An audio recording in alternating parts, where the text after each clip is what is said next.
University খোলা হচ্ছে কেন? সরকার তুমি জবাব দাও। ভারতের টাকা চেয়ারম্যান কমিটি রিপোর্ট বিধানসভায় পেশ করতে হবে। চেয়ারম্যান কমিটি রিপোর্ট বিধানসভায় পেশ করতে হবে।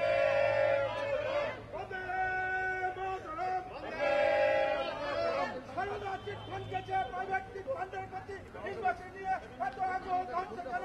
সরকার তুমি জবাব দাও।